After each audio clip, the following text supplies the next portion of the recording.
Welcoming you all to the International Online Drama Festival organized by Baksha Brattu Nattojo on the occasion of Antarango Nattumala 2021.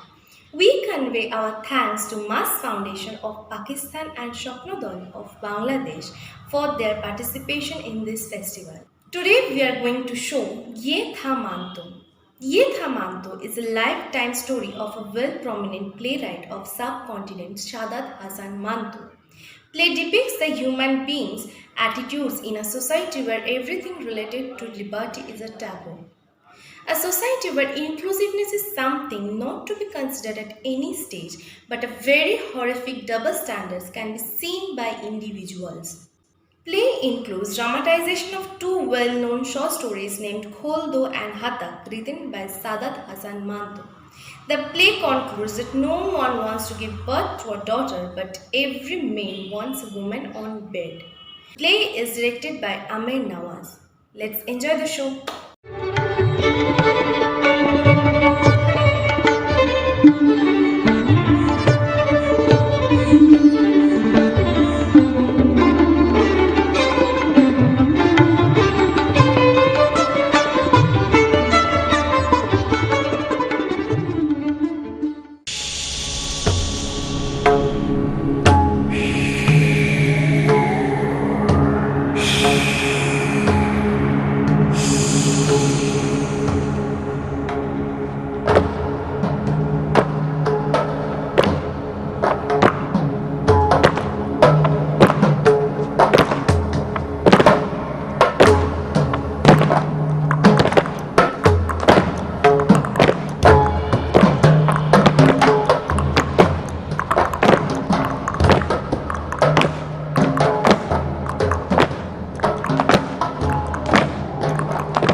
तुम जानते हो कि मंटो कौन था?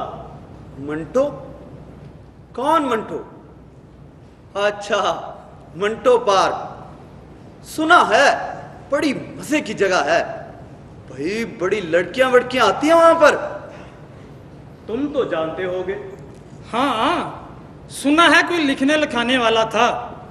अबे हम तो पहले ही नंगे थे, कुछ उसने कर दिया। और आप जानते हैं कि मंटो कौन था?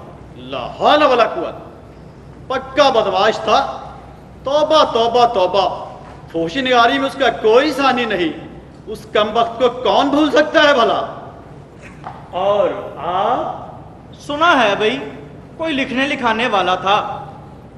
कुछ ज्यादा नहीं, कभी देखूंगा। हैरत है, तुम चारों में से कोई भी मंटो को नहीं जानता। ऐसा क्यों है? कहीं इसकी वजह यह तो नहीं कि हम में से किसी ने भी मंटो को ठीक तरह से जानने की कोशिश ही नहीं की।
नंग ढांप रहे हो?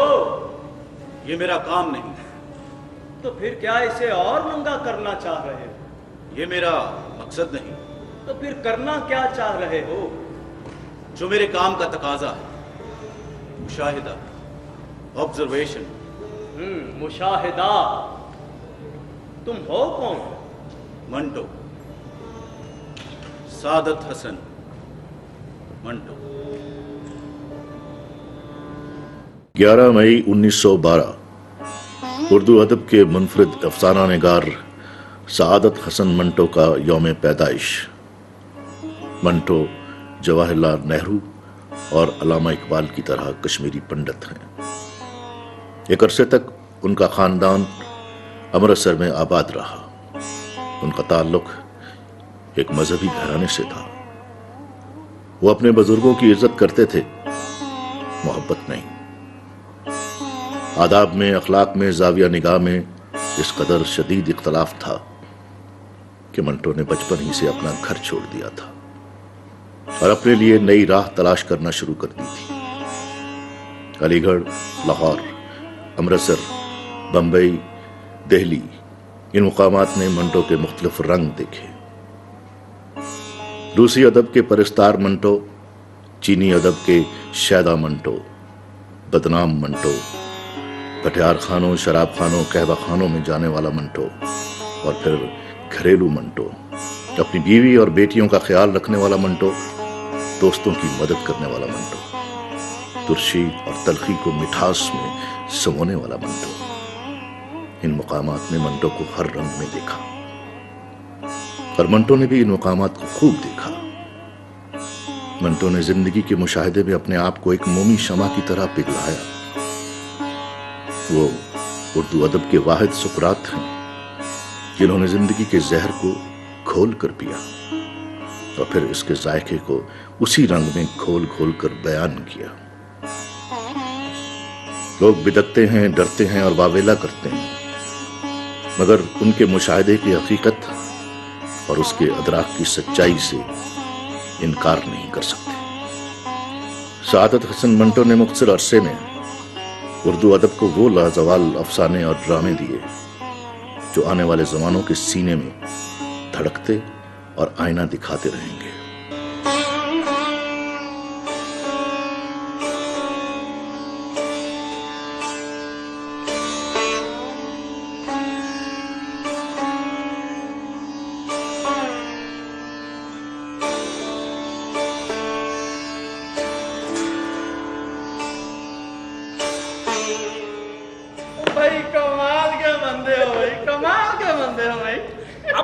ताजा खबर सुनी है? अब कोरिया की अजय नहीं, बेगम जूनागढ़ की आवाज ये नहीं। तो कत्लो गारत गरी की कोई नई वारदात हुई है क्या?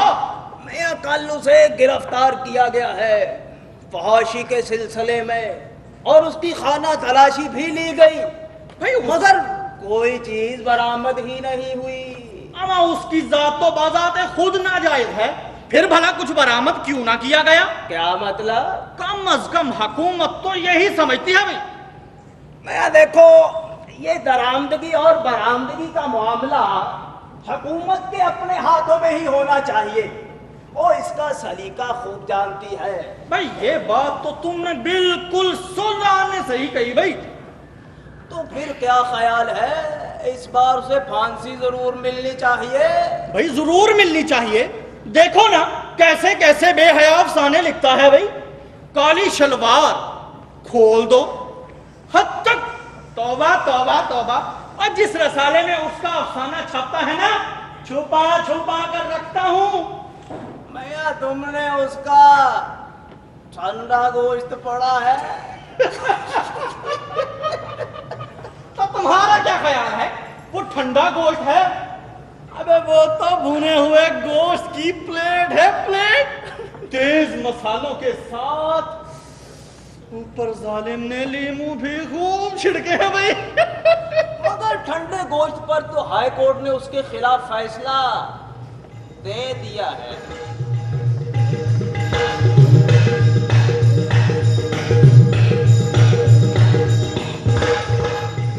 अबे अबे ये काली शलवार वाली कौन थी? कम वक्त कैसे कूले मटका मटका कर चल रही थी। होगी कोई मंटो का किरदार, सुना है अंबाले से हिजरत करके आई है। भाई अगर मंटो को इस मुल्क में ना आने दिया जाता तो इस तरह के किरदार भी यहाँ नहीं आते। देखो भैया, जहां गुड़ होगा वहां मक्खियां तो होंगी। कम वक्त पर यह 5वां मुकदमा है। कोई और होता तो खुदकुशी कर लेता या फिर तायब होकर कोई शरीफाना काम ही शुरू कर लेता। अमा शहाबो दे, अगर तुम उसकी जगह होते तो क्या करते?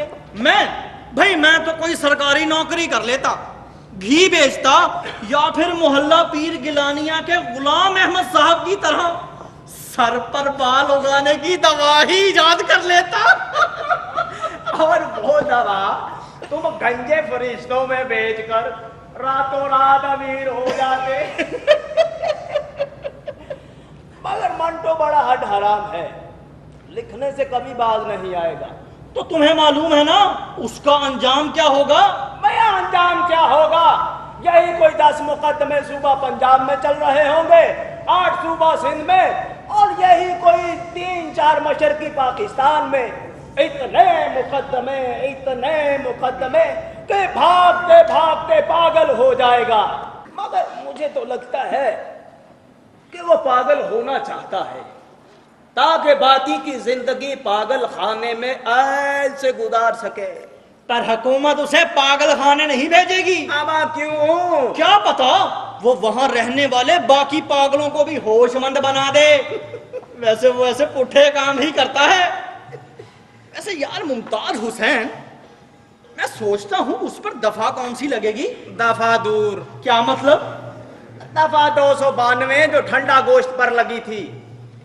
यार मैं सोच रहा हूं कि अगर मंटो जेल गया या फिर पागल हो गया तो उसके बीवी बच्चों का क्या होगा?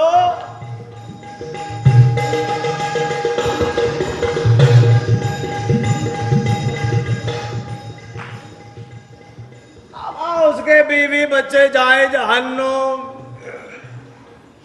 तुम उधर देखो का वक्त क्या कयामत ढा रही है। मुझे तो लगता है ये काली शलवार भी इसे मंटो ने लेकर दी होगी। लाहौल वाला कुंवर, तुम फिर मंटो को बीच में घसीट लाए। अमा लान भेजो मंटो पर और उसके बीवी बच्चों पर। तुम मुझे ये बताओ कि अदालत के फैसले का उर्दू अदब पर क्या असर होगा? अब लानत भेजे उर्दू अदब पर, अंग्रेजी अदब की बात कीजिए। उर्दू अदब में इकबाल और गालिब के अलावा है ही क्या? तो तुम्हारा क्या ख्याल है कि मोमिन, मीर, हाफिज, एहसन और नवाब मिर्जा शौक, इन सब पर भी दफा 292 लगती है क्या? नहीं, औरों का तो पता नहीं, अलबत्ता नवाब मिर्जा साहब पर जरूर लगती है। वो तुमने उनकी मसनवी तो पढ़ी होगी ना? कौन सी मियाँ? बहार इश्क। अरे हाँ, बहार इश्क। और वो जो शेर है मैं अक्सर सुनाया करता हूँ। अरे इरशाद मियाँ, इरशाद। के हाथापाई में हाँपते जाना, वाह। खुलते जाने में ढांपते जाना, हौले हौले पुकारने लगना, ढीले हाथों से मारने लगना। हया करो मुमताज हुसैन, हया करो। क्या तस्वीर कशी है, क्या पोर्नोग्राफी है। भाई मुझे तो सारा का सारा उर्दू अदब ही काबिल गिरफ्त नहीं लगता है भाई। तो फिर अंग्रेजी अदब पढ़ा कीजिए। तो तुम्हारा क्या ख्याल है कि अंग्रेजी अदब में नवाब मिर्जा शाह और मंटो नहीं होंगे? डीएच लॉरेंस को कहां ले जाओगे, जिस पर अमरीकी अदालतों में मुकदमा चलाए गए थे? मैं तो कहता हूं लानत भेजो मंटो पर और उसके मुकदमों पर। आओ जरा उस काली शलवार वाली को देखते हैं। क्या गजब के खून है। और सीना तो जुर्रत के उस शेर की तरह के आलम है जवानी का जो बुरा हुआ सीना। क्या गात है, क्या गात है, क्या गात है वल्लाह। मियाँ ये हुई ना बात, तो फिर आइए उस काली शलवार वाली के जलवे देखें। और वो क्या कहा आपने कि आलम है जवानी का जो भरा हुआ सीना। अबे शहाबुद्दीन। और अब क्या है? अबे रुको, इधर आओ, पहले मेरे साथ मिलकर एक दुआ मांगो। अरे काहे की दुआ भाई? अरे बैठो तो सही। बैठ गए। ऐ खुदा, ऐ रब्बुल आलमीन। आमीन। अभी है। अच्छा, ये तेरे दो गुनाहगार बंदे तेरे हुजूर गिड़गड़ा कर दुआ मांगते हैं। तू सादत हसन मंटो, जिसके वालिद का नाम गुलाम हसन मंटो है, जो बहुत शरीफ और परहेजगार इंसान था, इस दुनिया से उठा ले। हैं? जहां वो खुशबुएं छोड़ देता है, बदबुओं की तरफ भागता है। नूर में आंखें नहीं खोलता, अंधेरे में ठोकरें खाता फिरता है।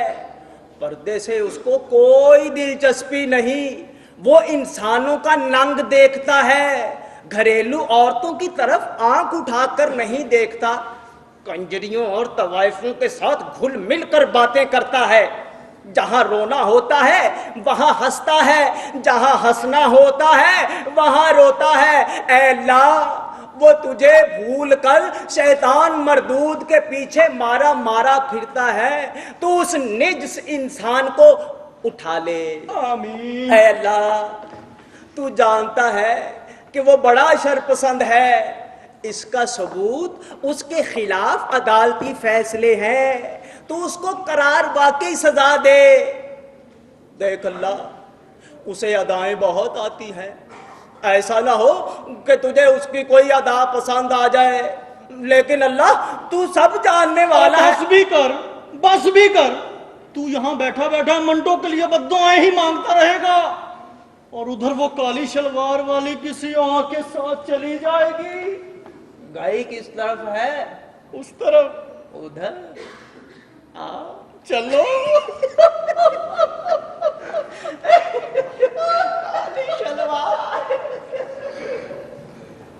आमीन तो कहते जाते। आमीन।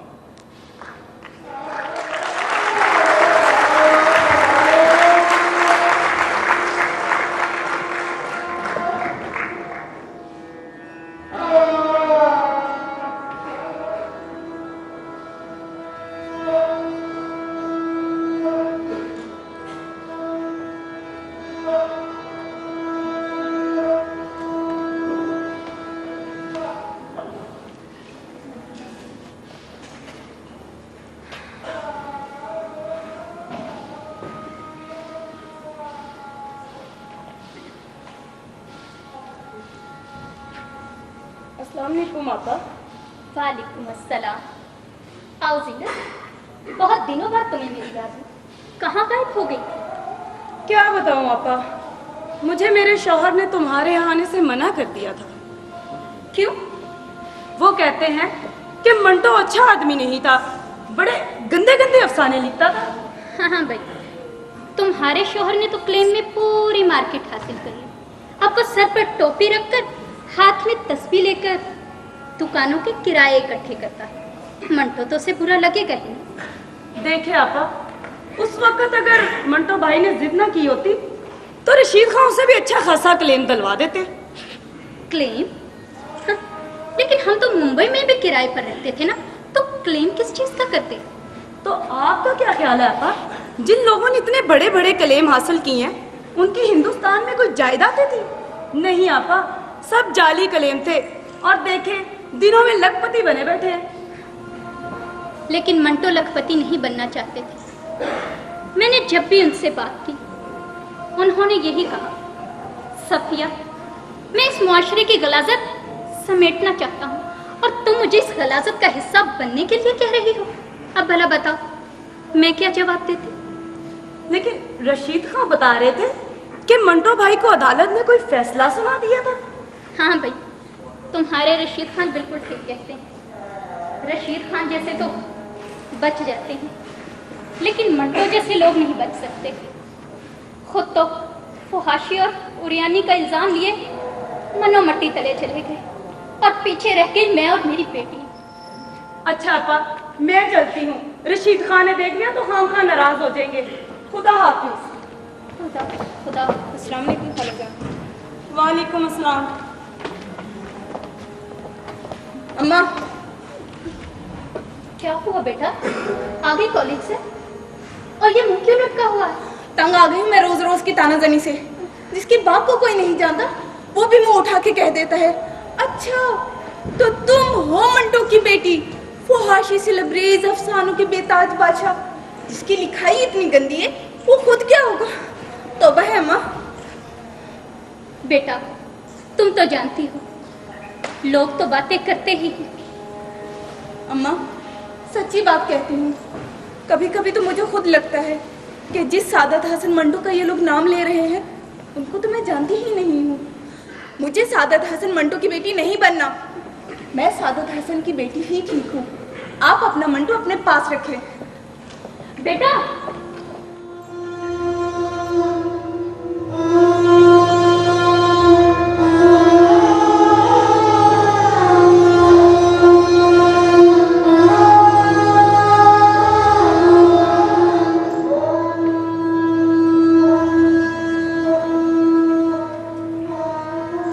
अमृतसर से स्पेशल ट्रेन दोपहर के 2 बजे चली और 8 घंटों की मुसाफिर के बाद मुगलपुरा पहुंचे। रास्ते में कई आदमी मारे गए, मुतअद्दिद जख्मी हुए और कुछ इधर उधर भटक गए।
सकीना, सकीना, किसी ने मेरी सकीना को तो नहीं देखा?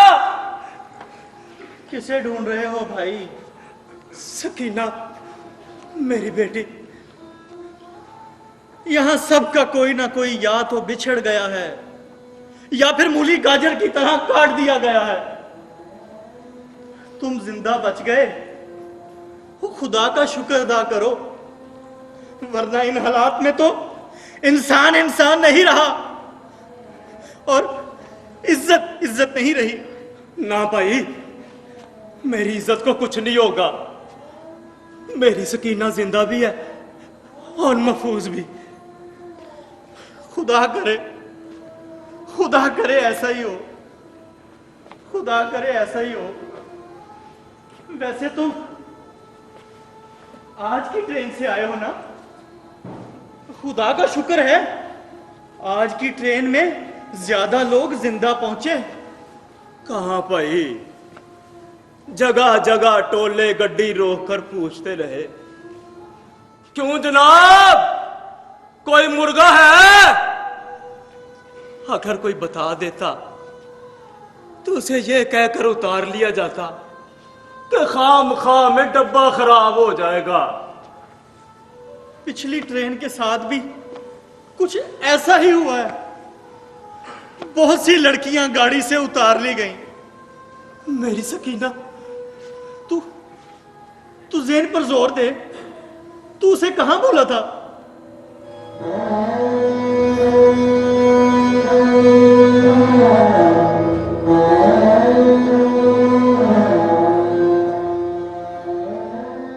सकीना की मां की अंतड़ियां बाहर निकली हुई थी। उसने मरते दम मुझसे कहा, तै सकीना को लेके भाग जा, मन्ने छोड़ दे मन्ने, तै सकीना को लेके भाग जा। मैं और सकीना दोनों नंगे पांव भाग रहे थे कि भागते भागते सकीना का दुपट्टा जमीन पर गिर पड़ा। मैं दुपट्टा उठाने के लिए रुका तो सकीना की आवाज आई, अब्बा अब्बा, दुपट्टा छोड़ दे अब्बा, छोड़ दे अब्बा दुपट्टा। पर मैंने दुपट्टा उठा लिया था।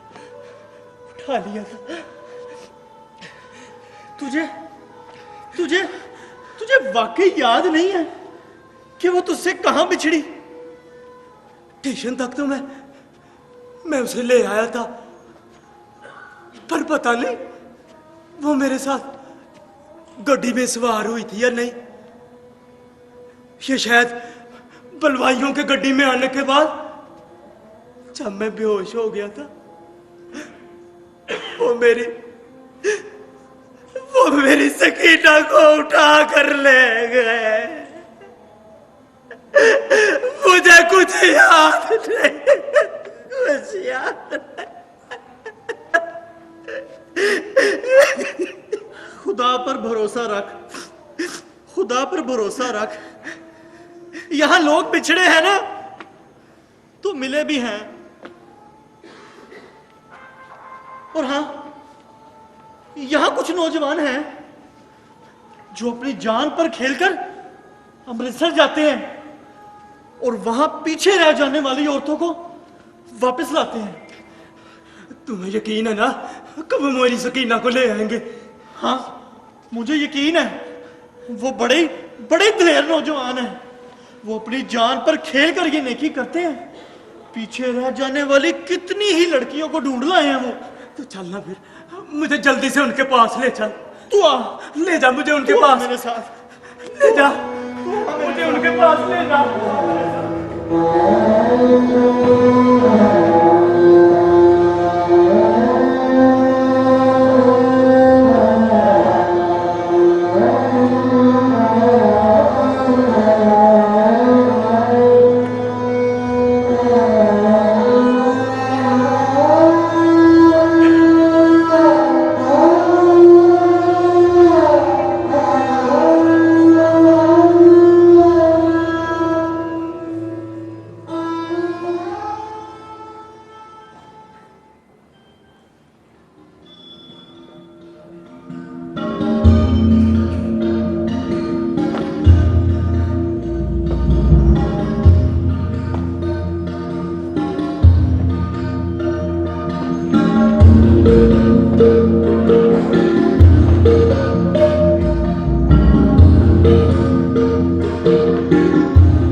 जाना नहीं, ये तो जान से मार दूंगा। दादी उधर छुपा है, उधर। कुछ नहीं है ना। कौन हो तुम? गाल पर तिल, तुम सकीना हो? तुम बाबे सिराजुद्दीन की बेटी हो ना? और तुम फिक्र ना करो, हम तुम्हें पहुंचाएंगे तुम्हारे बाप के पास। और डरो नहीं, तुम्हारे बाप ने हमें सब कुछ बता दिया है। तुम बाबे सिराजुद्दीन की ही बेटी हो ना? तुमने कुछ खाया भी है कि नहीं? अजूरे, जी उस्ताद। जा लारी से कुछ खाना वाना लेके आ। अभी लाया उस्ताद। और सुन, दूध भी लेके आना। अच्छा उस्ताद।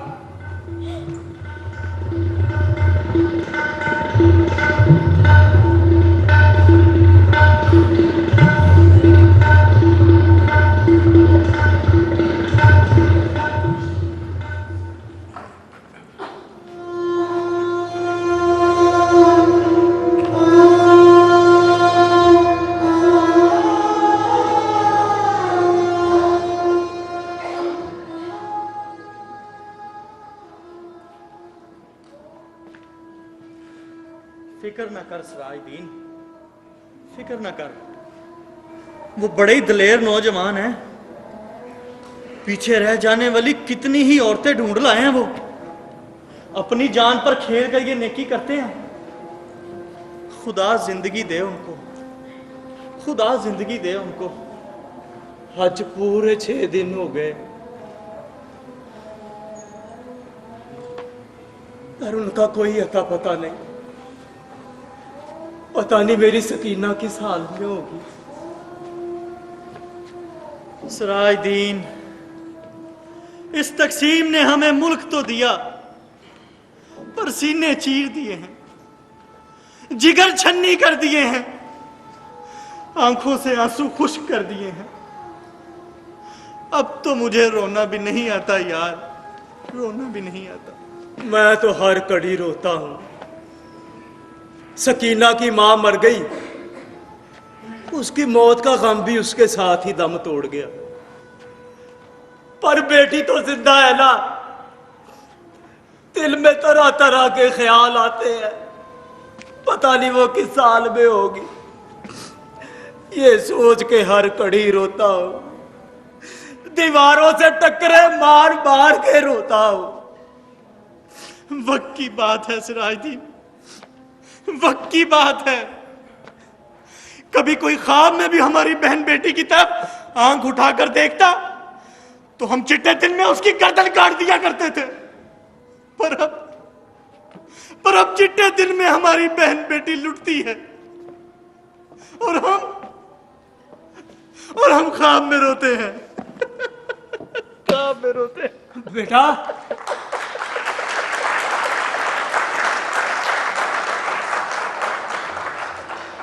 पुत्र, मेरी बेटी का कुछ पता चला? बेटी चल जाएगा, पता भी चल जाएगा। जिंदा रह मेरा पुत्र, अल्लाह तुम्हारी हिफाजत करे। जिंदा रह, जिंदा रह मेरा पुत्र, जिंदा रह।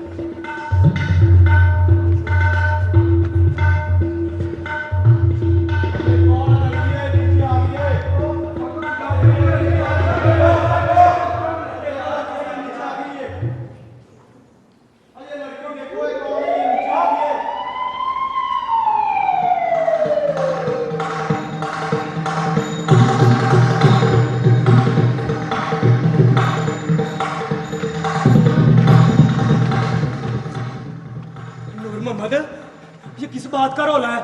सिराजुद्दीन, रेलवे लाइन से लड़की मिली है, उसे अस्पताल लेके गए हैं। अस्पताल? हाँ, अस्पताल?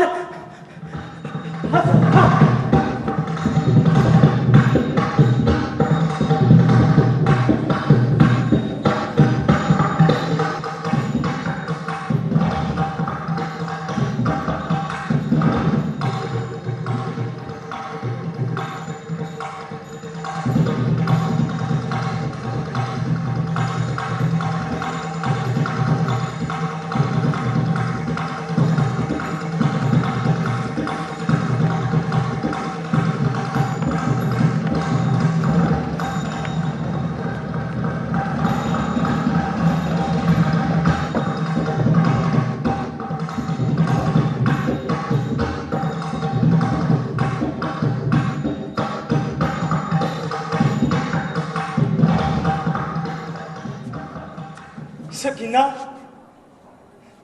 सकीना, सकीना, कौन हो तुम और यहाँ क्या कर रहे हो? ये मेरी बेटी है सकीना। ठीक है, आओ मेरे साथ।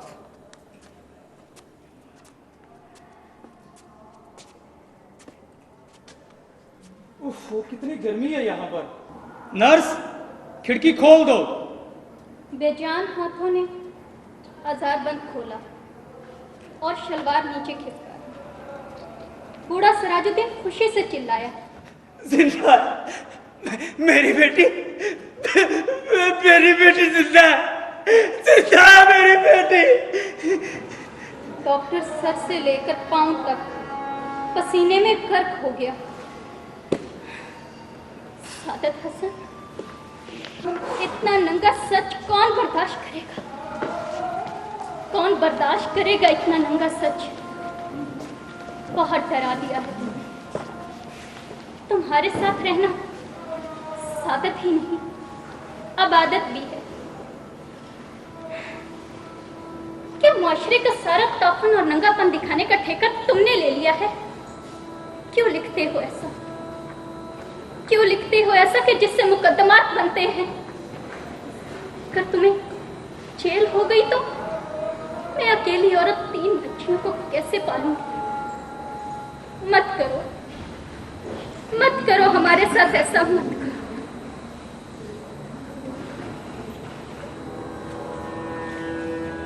सादत,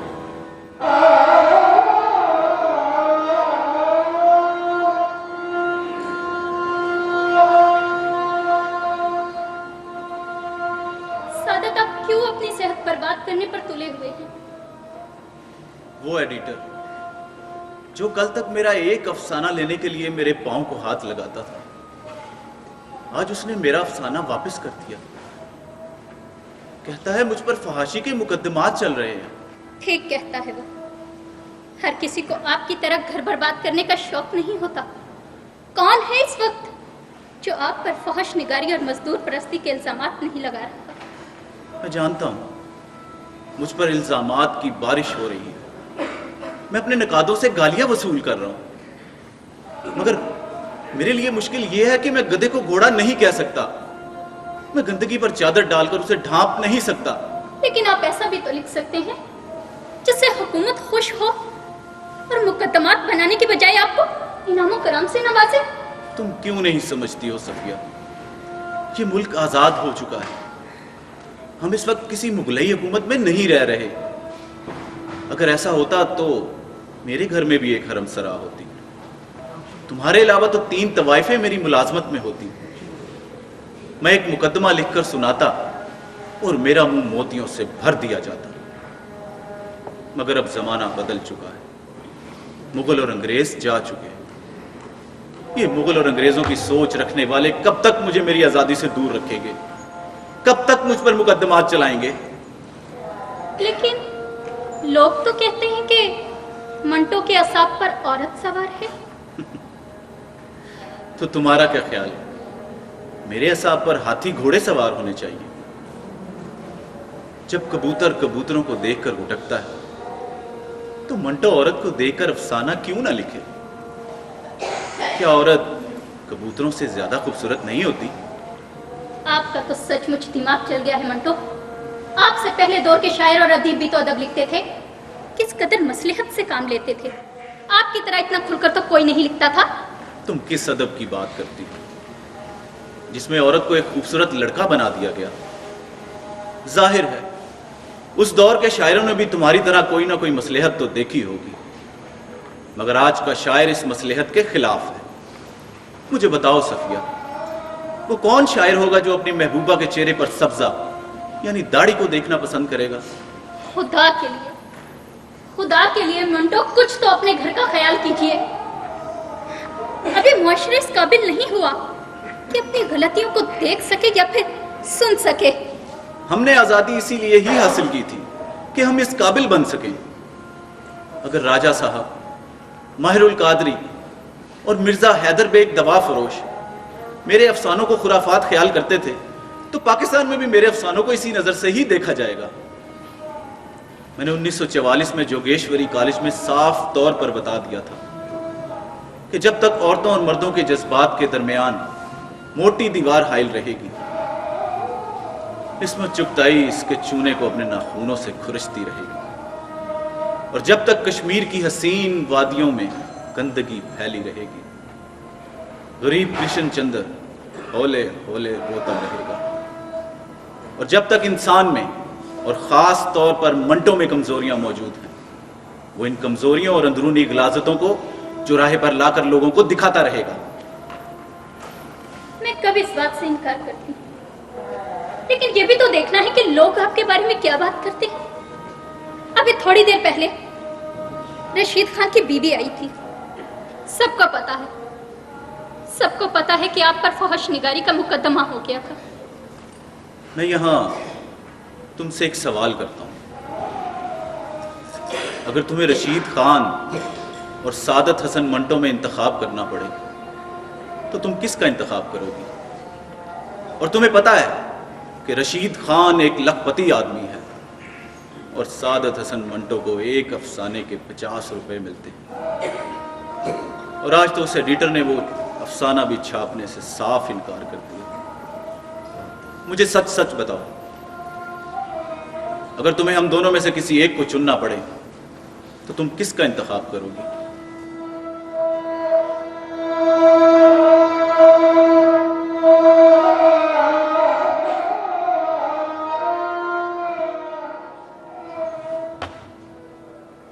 मुझे पता था तुम्हारी तरह हर औरत अपने मंटो को ही पसंद करेगी, तो फिर मुझे मंटो ही रहने दो, रशीद खान या शहाबुद्दीन न बनाओ। मंटो जी, आपको मुझसे ज्यादा कौन जानता है? मैं तो महज जमाने की बात कर रही थी। तो फिर याद रखो कि मंटो जमाने से नहीं, मंटो से जमाना है। और तुम देख लेना, मेरे इस अहद को आने वाले वक्तों में मंटो का अहद कहा जाएगा। अगर लोग मेरे अफसानों को बर्दाश्त नहीं कर सकते तो ये जमाना नाकाबिले बर्दाश्त है। मुझ में और मेरी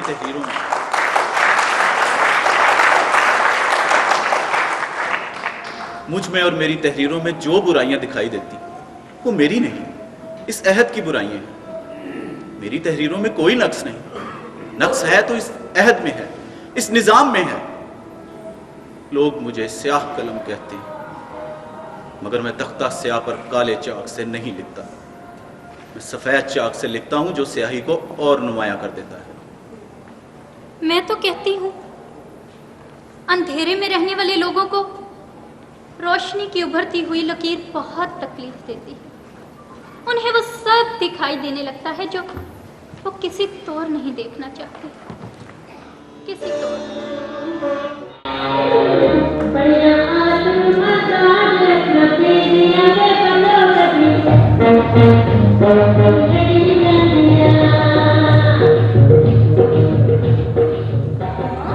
ये क्या बेहूदगी है? क्या हुआ बेटा? अम्मा, ये कौन खातून हमारे हमसाए में आ गई? सारी सारी रात बेहुदा गाने बजते हैं। ऐसी औरतों के बारे में कोई बात क्यों नहीं करता? करते थे बेटा, और करते हैं।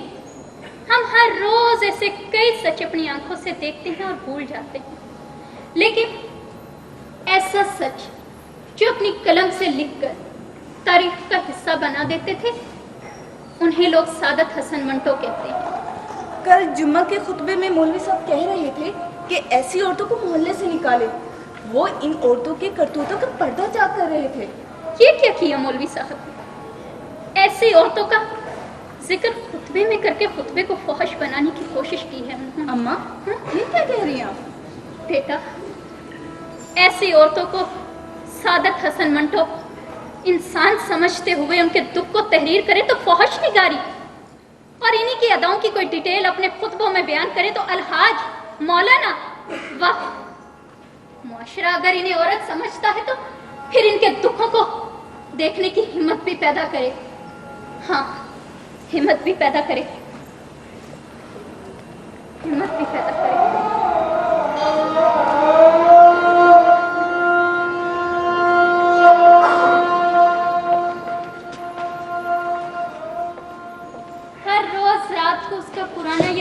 मुलाकाती उससे कहा करता था, सौगंधी मैं तुझसे बहुत प्रेम करता हूँ।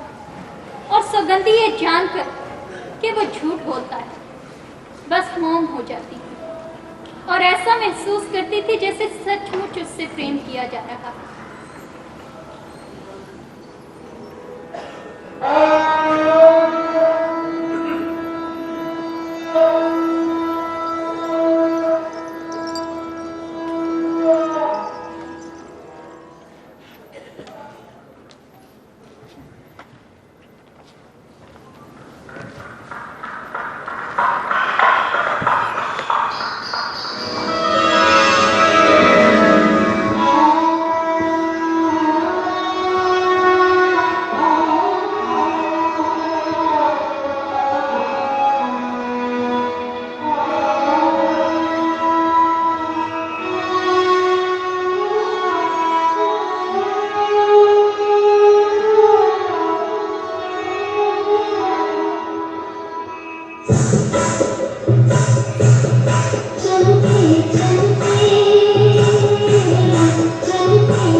क्या नाम है तहार? सौगंधी। सौगंधी। पर ये जो तहार खोली से बुरी बुरी बात आती है, छे छे छे छे छे, कैसे रहती है तू यहाँ? तो तू ले दे ना कोई अच्छा सा फ्लैट बाबू। पर तहार धंधा तो यही रहेगा और ये बुरी बुरी बात भी आती रहेगी। सौगंधी, तहार नाम बहुत अच्छा है, तू खुदे भी बहुत अच्छी है, पर ये तू का धंधा कर रही है? क्या भाड़ा है तहार इस खोली का? 18 रुपए भाड़ा है मेरी इस खोली का और 10 रुपए भाड़ा है मेरा, जिसमें से 2.5 रुपए दलाली के चले जाते हैं। लाज नहीं आती तहार खुद का भाव बताते हुए? तू जानती है कि हमरे साथ किस चीज का सौदा कर रही है और हम यहाँ किस लिए आया हूं? छी छी छी छी छी छी छी छी, तहार भाड़ा 10 रुपए, जैसा कि तू कहती है 2.5 रुपए दलाली के, बाकी रहे 7.5 रहे ना 7.5। हाँ 7.5। और इन 7.5 रुपयों में तो हमें ऐसी चीज देने का वचन देती है जो तू दे ही नहीं सकती। और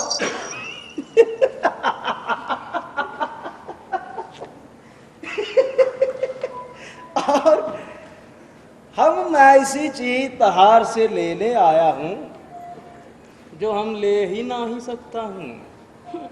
तो फिर किस लिए आया है बाबू? आया किस लिए हूं? ये तो तू ही सोच कि किस लिए आया हूं। सच तो यह है कि तूने ये आज तक कभी सोचा ही नहीं। हम का तो कोई भी औरत चलेगी, पर तहार हम जचता हूं। क्या ये सोचने की बात नहीं? सौगंधी, तू बहुत भोली है रे। पगले तहार हमरा नाता ही का है? कुछ भी नहीं। ये 10 रुपए हैं जिनमें से 2.5 दलाल के, बाकी के इधर इधर बुखरदामेंगे। बस ये 10 रुपए हैं जो तहार और हमरा बीच में बज रहे हैं, जबकि तहार मन कुछ और सोचता है और हमरा मन कुछ और। ये तो खरी बात कही तूने बाबू। तो फिर क्यों ना कौनो ऐसी बात करे कि तहार हमरी जरूरत हो और हमका तहार। पगली, दुनिया में रुपया ही सब कुछ नहीं है।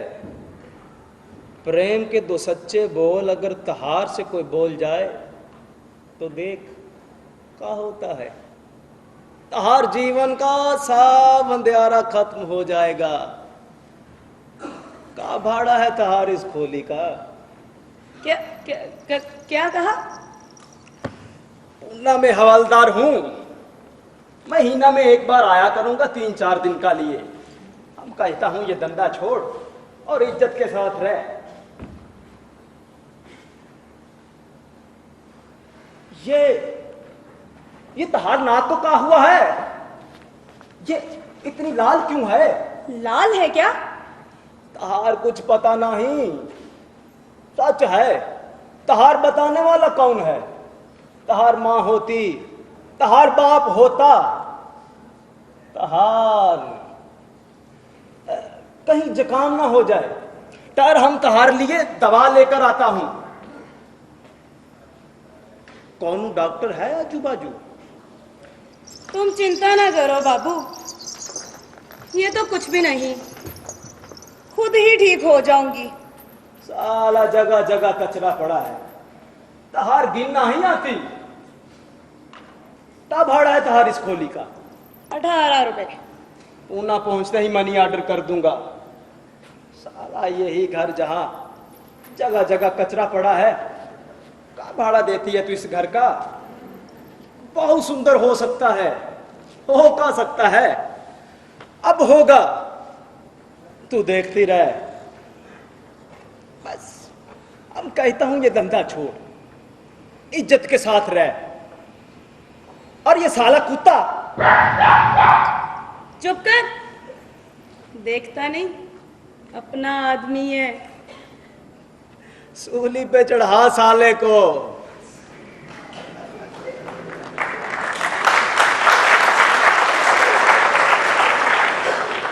बीमार है तहार भी बीमार कर देगा। पड़ा रहने दे बाबू, खुद ही अच्छा हो जाएगा। अच्छा का होगा? तू कहती है तो पड़ा रहे। और भी तो कौनू है तहार रोटियां तोड़ने वाले। सच तो ये है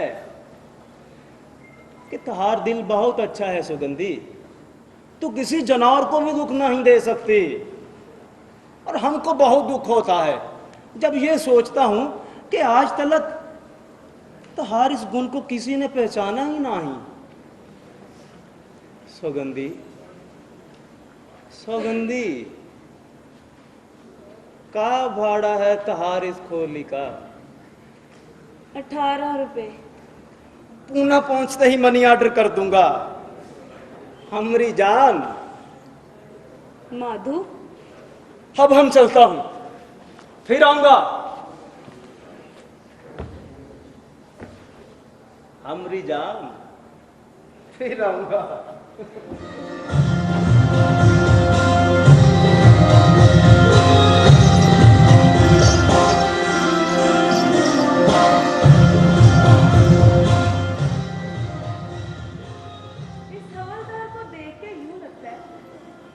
जैसे मैं इसे बरसों से जानती। सुगंधी, क्या तुझसे आज तक किसी ने ये कहा था कि तेरा ये घर स्वर्ग बन सकता है?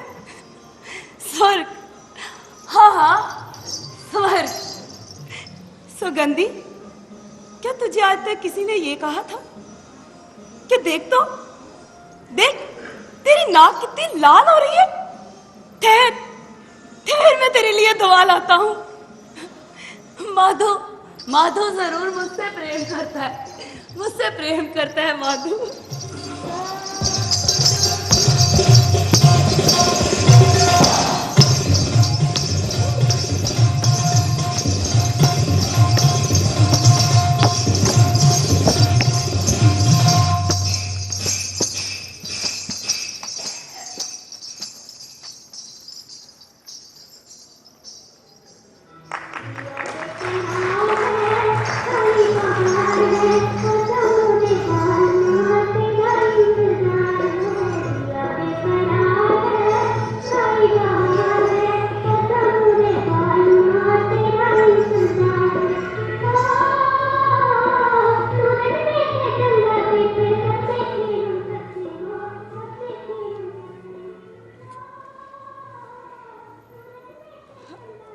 तो बहुत पिला दी तूने बाबू। सर दर्द के मारे फटा जा रहा है।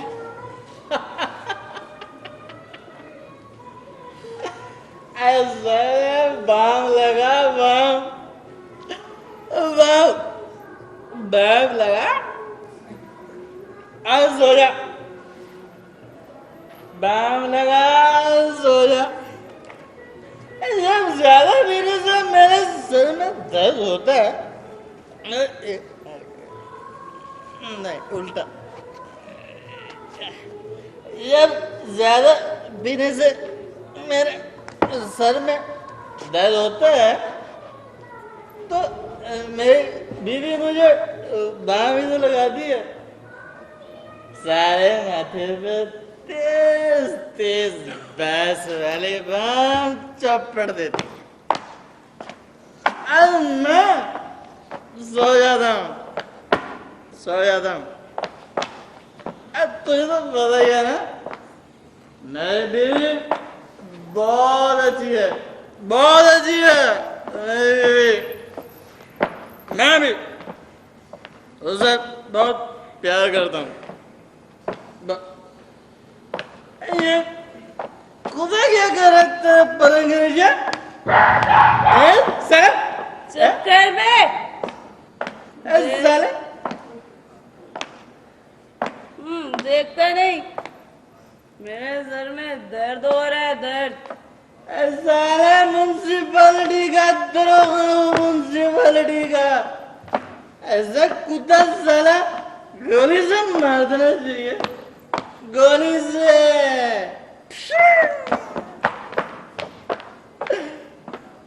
मेरे पास 2 नली बंदूक है, 2 नली। ढेर कर दूंगा किस दिन साले को।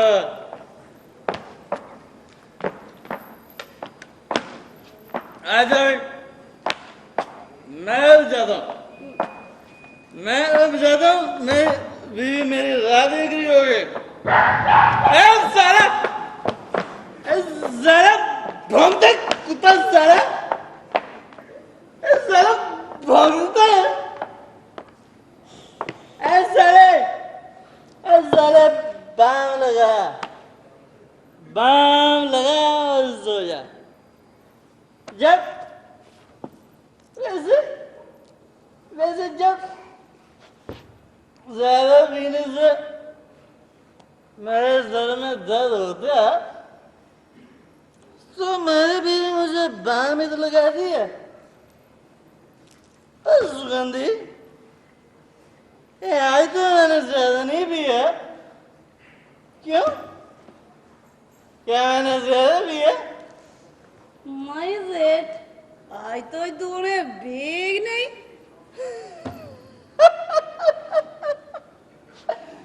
फिर तेरा साला ये कुत्ता क्यों भौंकता मेरे में? कुत्ता साला। मैं जाता हूँ। मैं तेरे पास ठहरता सुगंधी, ठहरता। क्या बताऊं, मेरी बीवी मेरी राह देख रही होगी। मैं जा रहा हूँ।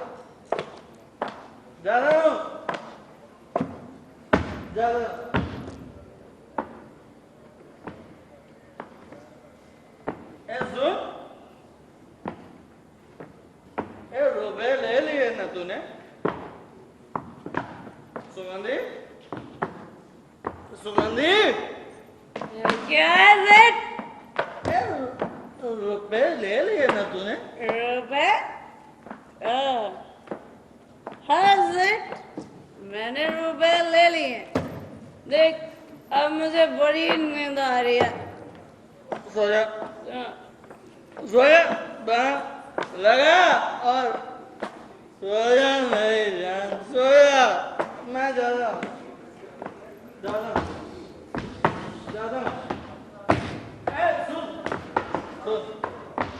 तो दरवाजा अंदर से बंद कर लीजिए।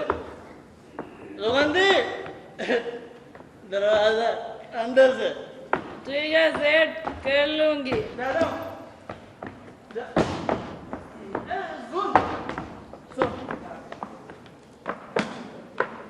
तू इस घड़ी इतना पिया तुझे, मगर ये दरवाजा बंद करे ना करे, मैं बाहर से बंद करके जाऊंगा। जरा जरा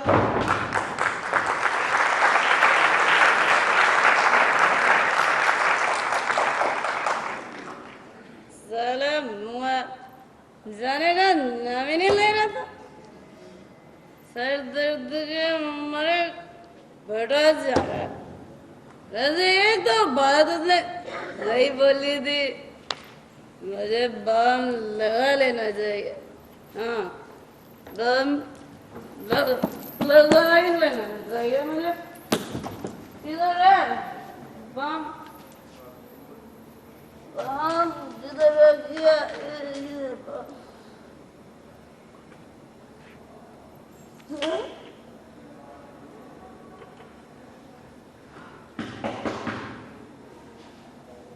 ये अब कौन आ गया है? कहीं दरोगा तो फिर नहीं आ गया? फिर से साला सर को आएगा। जाता हूँ, मेरी बीवी बड़ा प्यार करती है मुझसे, पता नहीं कब करती है। आ रही हूँ, क्या हो गया? हाँ तुम हो, आ जाओ। ये सुगंधी, तुझे सांप सूंघ गया था या क्या हुआ था? अपन एक क्लास से बाहर खड़ा दरवाजा ठोक रहा है, तू किधर मर गई थी? अंदर कोई और तो नहीं? अबे नहीं यार। फिर तूने दरवाजा क्यों नहीं खोला? भाई यूं धंधा हो चुका। अरे साली, घोड़े बेच के सो जाती हो, कोई बाहर खड़ा खड़ा सूख जाए चाहे साला। अरे अब मेरा मुंह क्या देख रही हो? अरे चल जल्दी से दौड़ लगा और मेरे साथ चल। बाहर मोटर में एक सेठ बैठा ला तेरा इंतजार कर रहा है। अरे चल चल एकदम जल्दी कर ले। नहीं रामलाल, आज मेरा जी अच्छा नहीं है। क्या कहा?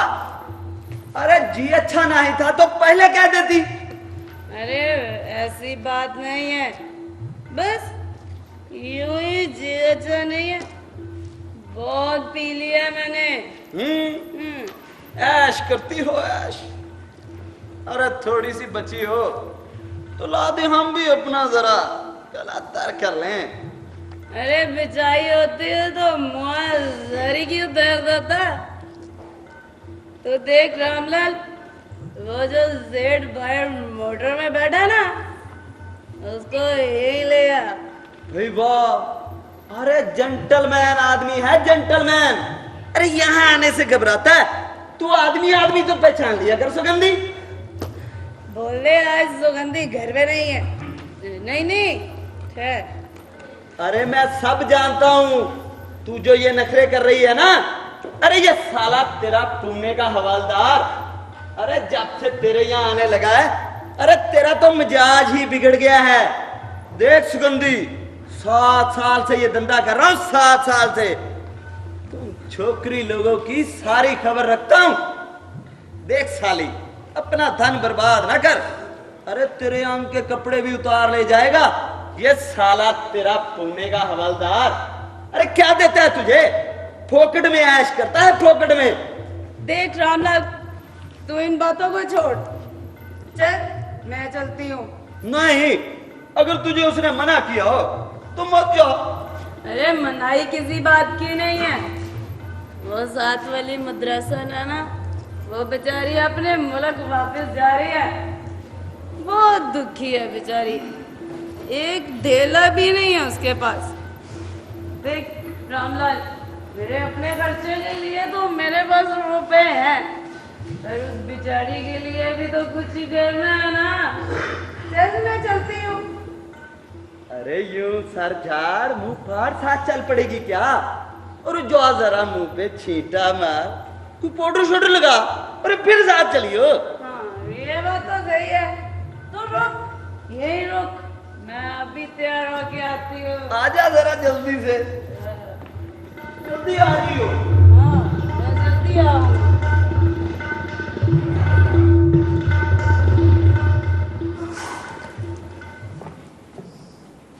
सेठ एकदम नई छोकरी है, सेठ हंसने खेलने वाली, तंग करे तुम्हारा जुम्मा सेठ। ये छोकरी लाया है, हाँ? चलो ड्राइवर। अरे क्या हुआ?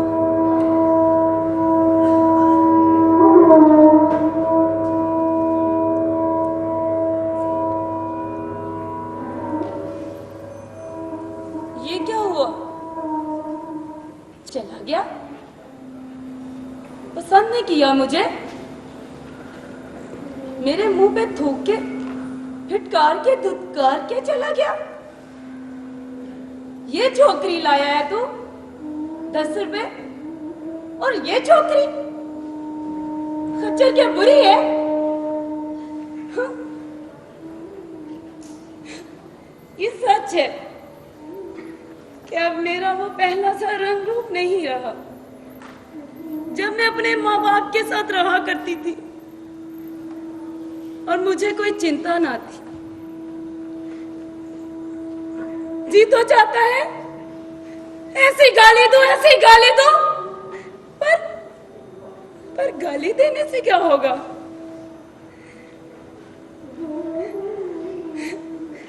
जी तो चाहता है मेरे सामने हो तो मैं उससे पूछूं, कपड़े फाड़ के उसके सामने खड़ी हो जाऊं और उससे पूछूं, उससे कहूं,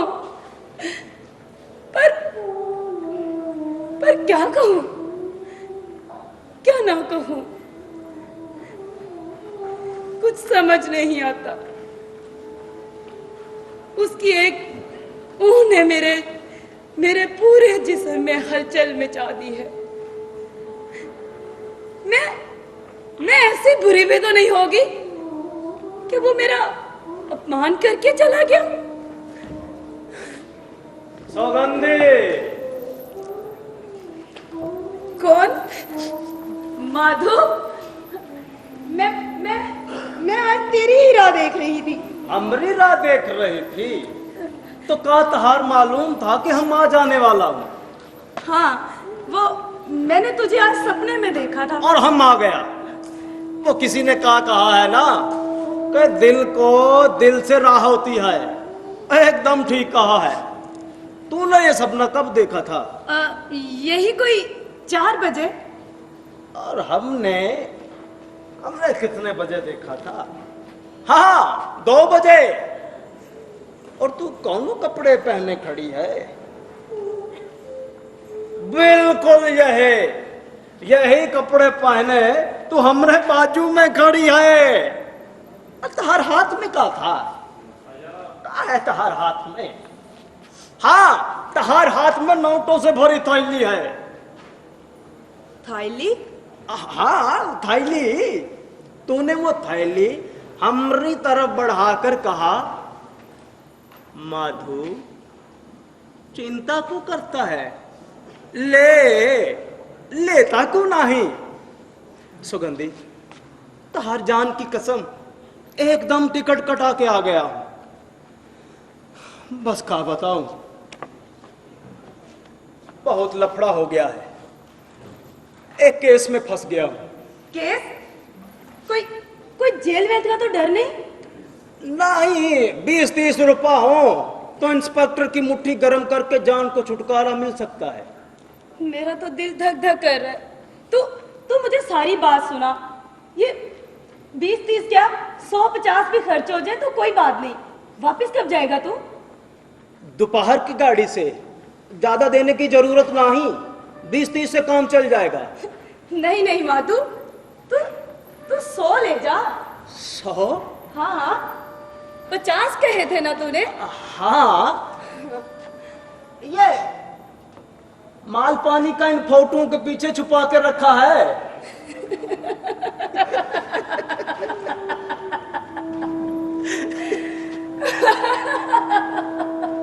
ये इस जोर से किसकी फोटो पे हंस रही है?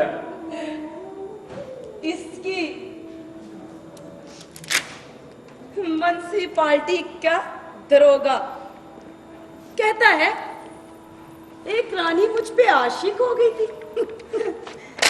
रानी भंगन आएगी, कचरा उठाने तो ले जाएगी मेरे इस राजा को भी अपनी टोकरी में।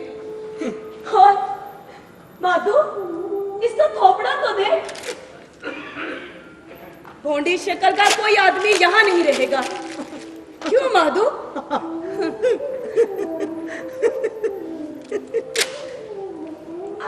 हमरा फोटो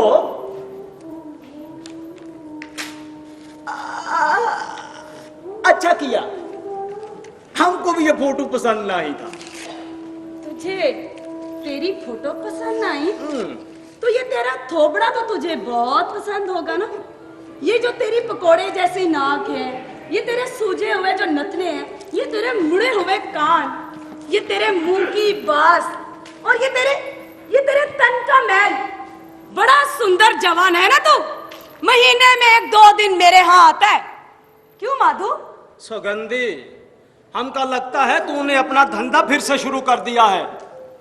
देख, आखिरी बार कहता हूं, ये धंधा छोड़ और इज्जत के साथ रह।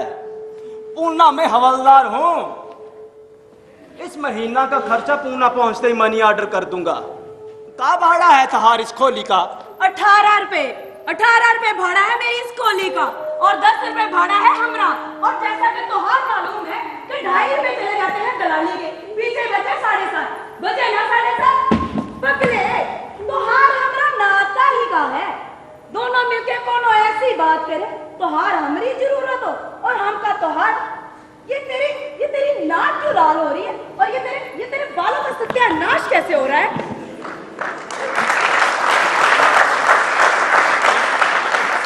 हमारी टोपी।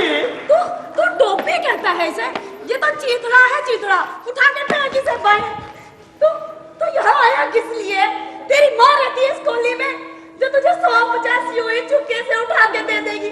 या तो कोई ऐसा घबरू जवान है कि मैं तुझ पे आशिक हो गई हूँ? तो आया किस लिए? तो समझ क्या बैठा है अपने आप को भीख मंगे? सुगंधी के बच्चे, तो दबा हो जाए यहाँ से। उल्लू के पट्टे, कुत्ते, कमीने, चौधरी, पंगे, बदमाश। सुगंधी, ये तू कहाँ बक रही है? तेरी माँ का सर, निकल यहाँ से, मेरी नजरों से दूर हो जा। चल सुगंधी, हमारी टोपी पड़ी रहने दे इसे यहाँ। खबरदार जो उठाई तो पुनः पहुंच, मैं वही मनी ऑर्डर करवाती हूँ। सुगंधी कहाँ भाड़ा है तार इस कोली का? मैं बताती हूँ तुझे क्या भाड़ा है।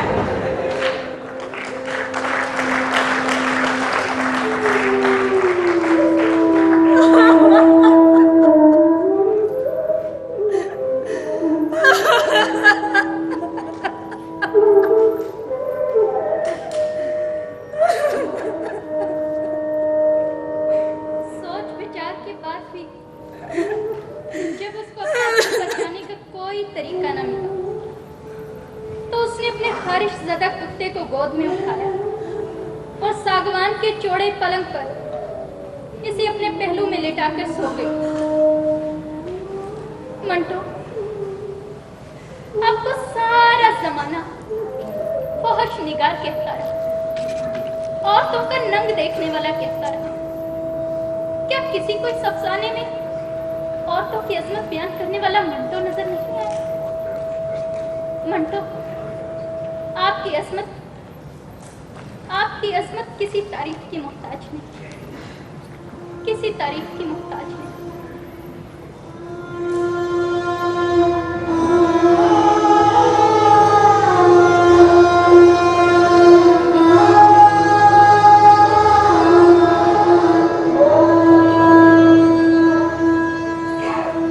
क्या हुआ सादत हसन? अदालत ने मुकदमे का फैसला सुना दिया। सादत हसन मंटो को फहश तहरीर का जिम्मेदार ठहराते हुए जेर दफा 292 ताज़ीरात पाकिस्तान के तहत 3 माह कैद बा मुशक्कत 300 रुपए जुर्माने की सजा सुनाई गई। जुर्माना अदा ना करने की सूरत में 21 दिन मजीद सजा भुगतना होगी। क्या कहा आपने? आपके हक में जो मुल्क के शायर और अदीबों ने बयानात दिए थे वो आबिद ने तो कहा था कि ये अफसाना मेरी बेटी ने भी पढ़ा है, ये एक नफ्सियाती अफसाना है। अम्मा, आप किससे बातें कर रही हैं? फैज अहमद फैज ने तो कहा था कि इसमें कोई फहश निगारी नहीं है। डॉक्टर तसीर और सूफी तबस्सुम के बयानात को वो भूल गए क्या? इस मुल्क का कौन सा ऐसा बड़ा शायर है जिसने आपके हक में बयानात नहीं दिए? अम्मा, क्या हो गया आपको? अब शोर मचाने से कुछ नहीं होगा। आपके शोहर को अदालत ने सजा सुना दी। अब सारे मुल्क के शायर और अदीब भी मिलकर इसे नहीं बचा सकते। तो आप क्या जेल जाएंगे मंटो? अम्मा, प्लीज संभाले खुद को। क्या हो गया आपको? और आप ये किससे बातें कर रही हैं? मेरी बेटियों का ख्याल रखो। और हाँ, दूध वाले से कहना कि दूध देना बंद ना करे।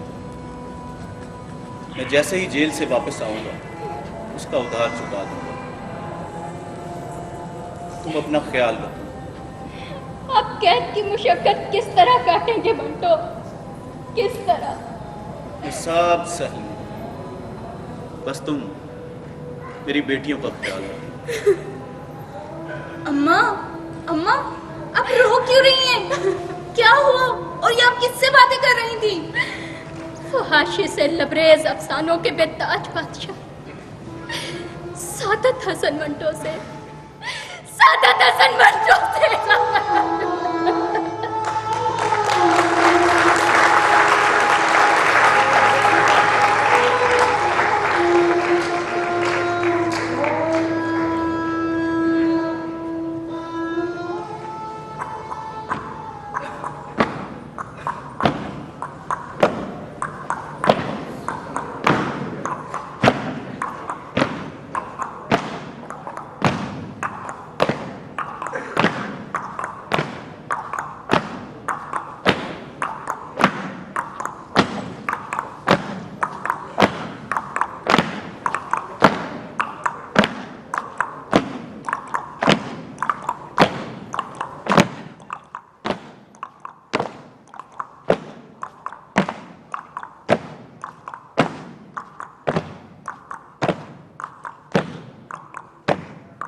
अब मैं मंटो को जानता हूं।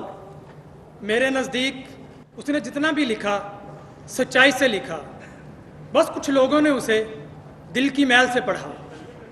मंटो एक अदीब ही नहीं, माहिर डॉक्टर है जो मुआशरे का पोस्टमार्टम करते वक्त मौत को छुपाता नहीं बल्कि मरीज के साथ शेयर करता है। मंटो फहोश निगार नहीं, एक ऐसा आईना है जिसमें अगर मुआशरे को अपनी शक्ल पसंद नहीं आती, इसमें मंटो का क्या कसूर? ये एक सदी का मंटो आने वाली कई सदियों के लिए रोशनी है।